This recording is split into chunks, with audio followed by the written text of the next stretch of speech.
दोस्तों, इसका नाम सुभाष होता है, जो कि एक ईमानदार ऑफिसर होता है। उसकी एक गर्लफ्रेंड होती है जिससे वो बहुत प्यार करता है। उसे जब भी मौका मिलता है तो वो उसका पूरा फायदा उठा लेता है। लेकिन एक दिन ऑन ड्यूटी करते वक्त एक कार बिना पुलिस की चेकिंग किए वहाँ से चली जाती है। सुभाष उसे रोकने की कोशिश करता है, लेकिन वो कार नहीं रुकती। तभी सुभाष देखता है कि वो यू टर्न लेकर वापस आ रही है, इसीलिए सुभाष भागकर दूसरी ओर बैरिकेड्स लगाकर उसकी कार को रोक लेता है। तभी सुभाष के पास एक और ऑफिसर आकर उसे वहाँ से जाने को कहता है कि ये कार एक वीआईपी के बेटे की है, तुम इनसे पंगा मत लो। लेकिन सुभाष उसे अपनी गुस्से से भरी आंखें दिखाता रहता है। अब ऑफिसर बात को हैंडल कर लेता है और वीआईपी का बेटा वहाँ से दिन दहाड़े चला जाता है। लेकिन सुभाष ईमानदार था, इसीलिए वो उसे सबक सिखाना चाहता था। इसीलिए वो उसके क्लब के धंधे पर पहुँच जाता है। वहाँ पहुँचने पर वो देखता है कि यहाँ बहुत से कैमरे मौजूद हैं। अब जब वो कैमरे को हैक करता है तो देखता है कि उसके पास केवल 2 ही मिनट का समय है उसे सबक सिखाने का। अब सही मौके पर वीआईपी का बेटा भी क्लब से बाहर आ जाता है। अब सुभाष उस वीआईपी के बेटे को सबक सिखाने के लिए उसका सिर कार में मारता है और हाथों को बांधकर उसके पीछे से देह डंडे मारने लगता है। अब 2 मिनट का समय पूरा होते ही सुभाष वहाँ से चला जाता है। लेकिन अगले दिन सुभाष देखता है कि एक बिल्डिंग के पास एक लड़की ने सुसाइड कर लिया था। लेकिन तलाशी करने पर सुभाष को पता चलता है कि ये कोई सुसाइड नहीं बल्कि किसी ने मर्डर किया है। लेकिन हराम की खाने वाले ऑफिसर्स इसको सुसाइड केस घोषित कर देते हैं। लेकिन सुभाष जैसे तैसे करके इस केस को अपने हाथों में ले लेता है और छानबीन करने पर उसे पता चलता है कि वहाँ पर एक नहीं बल्कि बहुत से लोग हैं जो कई लड़कियों के साथ ये गलत हरकत कर चुके हैं। तभी सुभाष को पता चलता है कि जिस लड़की का मर्डर हुआ है उसके नंबर पर 5 बार कॉल आया था। अब सुभाष सीधा उस लड़के के घर पूछताछ के लिए जाता है तो वह उसे उस लड़की के साथ हुए कारनामे की वीडियो दिखाने लगता है। इसे देखकर सुभाष को गुस्सा आ जाता है और वह एक एक कर सभी की लंका लगाने लगता है। अब वह उन चारों दोस्तों को पकड़कर जेल में डाल देता है। तभी उनमें से एक सुभाष को धमकी देता है, तेरे में हिम्मत है तो 20 मिनट अपने लॉकअप में बंद करके दिखा। तभी सुभाष से ऊपर का बड़ा ऑफिसर आकर उसे कहता है, तुमने इन्हें किस बेस पर अरेस्ट किया है। अब जब वह ऑफिसर को वीडियो प्रूफ दिखाता है तो वह ऑटो डिलीट हो जाती है। अब सुभाष को वो गुंडे लोग धमकी देने लगते हैं कि आज से तू अपनी उल्टी गिनती चालू कर दे। सुभाष के पास सबूत होने के बाद भी वह कुछ नहीं कर पाता, इसीलिए उसे सस्पेंड कर दिया जाता है। अब सुभाष से बदला लेने के लिए वो कुछ गुंडों को उसके घर भेजकर उसके पूरे परिवार को निपटा देते हैं, केवल एक बच्ची को छोड़कर। जब सुभाष ये सब देखता है तो वह बेहोश हो जाता है। अगले दिन आईपीएस ऑफिसर झूठा बयान देकर सारा दोष सुभाष के मत्थे मढ़ देता है। अगले दिन सुभाष उस अफसर के साथ कहीं जाता है तो उसे पता चलता है कि वह खुद उन बड़े वीआईपी के साथ मिला हुआ है। तभी उनमें से एक कहता है, हमने उस छोटी बच्ची को इसलिए छोड़ा ताकि तुझे हमेशा एहसास होता रहे कि उसकी जैसी एक और भी थी। अब सुभाष को वो अफसर कहता है, तुम अपना एक लेटर ले आना,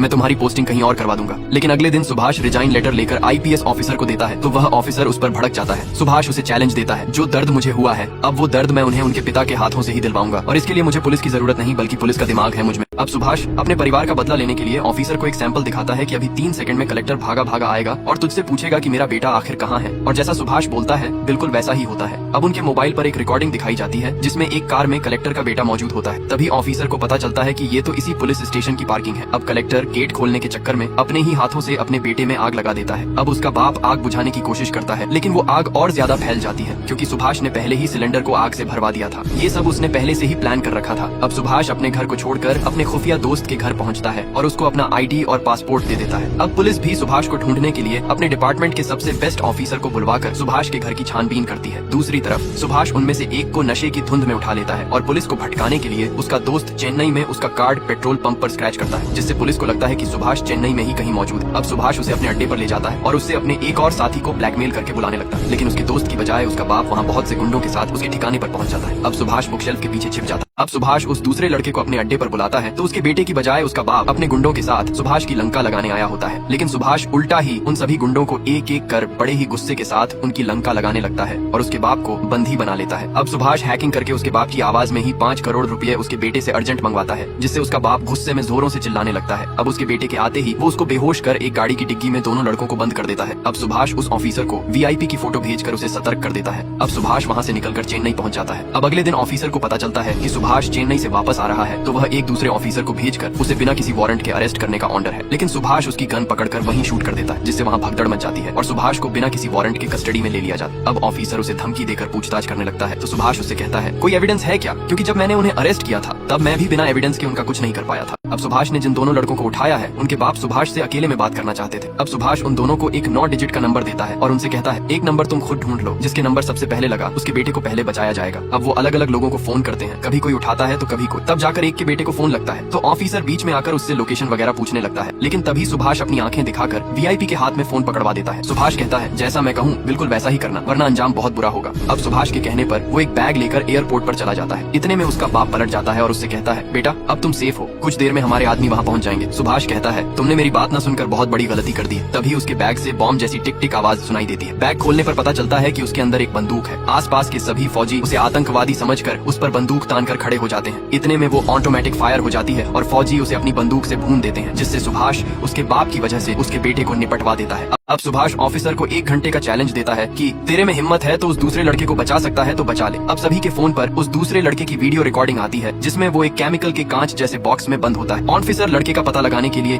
हैकर्स को बुलाता है और दूसरी तरफ सुभाष एक गेम बनाता है और सारी दुनिया तक यह खबर फैलाता है। जो लोग लड़कियों का मर्डर कर सुसाइड केस घोषित कर रहे थे, मैं एक रेपिस्ट को आपके सामने लाया। अगर आप इसे सजा देना चाहते हैं तो ग्रीन बटन दबाइए। अब इसके चलते दुनिया भर के बच्चे, बूढ़े, जवान सभी लोग इस गेम को डाउनलोड करके खेलना शुरू कर देते हैं। लोगों के खेलने की वजह से उस लड़के के शरीर में धीरे धीरे गैस लीक होना चालू हो जाती है। ऑफिसर के बुलाए गए हैकर्स भी किसी काम नहीं आते, क्योंकि सुभाष का दोस्त दूर से ही उसकी मदद कर रहा होता है और लगातार आईपी एड्रेस चेंज कर रहा होता है। अब ऑफिसर सुभाष का मुंह खुलवाने के लिए उसकी गर्लफ्रेंड पूजा के सामने ही सुभाष को मारने लगता है। पूजा इमोशनल होकर सुभाष से सॉरी कहकर वहाँ से चली जाती है, लेकिन ये सब भी सुभाष के प्लान का हिस्सा होता है, जो ऑफिसर को अभी तक पता नहीं है। सुभाष ऑफिसर को बताता है, पूजा तो ठीक है लेकिन तेरी भी बेटी ठीक है, इसकी क्या गारंटी है। अब सुभाष पहले से ही प्लान करके बैठा था कि वो उसकी गर्लफ्रेंड पूजा को बुलाकर सुभाष को ब्लैकमेल जरूर करेंगे। इसीलिए पूजा पुलिस वालों के सामने ढोंग करके उन्हें एक ऊंची बिल्डिंग में ले जाकर एक कमरे में पीछे से दरवाजा लगाकर ऑफिसर को बंद कर देती है। लेकिन अब वो फोन लगाने की कोशिश करता है तो वहाँ नेटवर्क ही मौजूद नहीं होता। दूसरी तरफ सुभाष उस आईपीएस ऑफिसर को बताता है अपनी बेटी को 10 मिनट में बचा सकता है तो बचा ले। ऑफिसर फोन लगाने की कोशिश करता है तो फोन भी स्विच ऑफ जाने लगता है। अब ऑफिसर भागा भागा अपनी बेटी के पास जाने लगता है। अब हैकर्स भी उस बिल्डिंग का एड्रेस पता कर लेते हैं जहाँ पर उस वीआईपी का बेटा मौजूद है और सभी पुलिस वाले और उस बेटे का बाप उस बिल्डिंग में पहुंच जाते हैं। ऑफिसर घर आकर देखता है तो उसकी बेटी भी सुभाष का बनाया हुआ गेम खेलने में बिजी होती है। ऑफिसर गुस्से में अपनी बेटी से कहता है ये एक क्राइम है। तभी उसकी बेटी कहती है, पापा अगर ये मेरे साथ हुआ होता तो आप उसे छोड़ देते। लेकिन सुभाष ने ये सब केवल ऑफिसर को भटकाने के लिए किया होता है। अब उसका बाप अपने बेटे के सामने पहुंचकर एक कुल्हाड़ी से उस कांच को तोड़ देता है, जिससे वो जहरीली गैस उसके बेटे में पूरी तरह से फैल जाती है और इसी तरह सुभाष उसके बाप के हाथों से उसके बेटे को भी निपटवा देता है। अब सुभाष इतना सब कुछ करने के बाद वो आखिरी वीआईपी का बेटा डरने लगता है कि अब वो मुझे भी नहीं छोड़ेगा। वीआईपी ऑफिसर को फोन करके कहता है कस्टडी में रहते हुए वो सबको कैसे निपटा रहा है। अब वीआईपी के कहने पर ऑफिसर सुभाष को जेल से रिहा कर देता है, क्योंकि ये सब सुभाष को कोर्ट के बाहर मारने का फैसला करते हैं। अब सुभाष खुद उसके पास जाकर उसके बाप को चैलेंज देता है, तुम्हारे लड़कों ने जिन लड़कियों के साथ गलत व्यवहार किया है उसका वीडियो 1 घंटे में मीडिया में वायरल हो जाएगा और उसके बाद तेरी कई सालों की कमाई हुई पैसा और इज्जत समझो खल्लास। अब वीआईपी और उसका बेटा सुभाष को लेकर उस जगह जाते हैं जहाँ से सुभाष उस वीडियो को वायरल होने से रोक सकता था। इसीलिए सुभाष उसके बाप को शटर में बंद करके उसके बेटे को उठा कर ले जाता है। थोड़ी देर बाद शटर खुलने पर उसका बाप सुभाष को ऊपर की ओर देखता है कि वो ऊपर से एक रस्सी फेंक रहा है जिसमें उसका बेटा लटका हुआ है। उसका बाप जल्दी से रस्सी को पकड़ लेता है। अब सुभाष उसके बाप को ऑफर देता है, तेरे पास एक चांस है, या तो अपनी कमाई और इज्जत इस बटन को दबाकर बचा ले या फिर अपने बेटे की जान बचा ले। फैसला तुझे खुद करना है, तुझे अपने बेटे की जान प्यारी है या फिर अपनी सोसाइटी में इज्जत। अब उसका बाप समय बीतता देख रस्सी को छोड़कर बटन को दबा देता है, जिससे वो उसके बाप के हाथों से ही उसके बेटे को निपटवा देता है और इसी के साथ ये मूवी यहीं खत्म हो जाती है।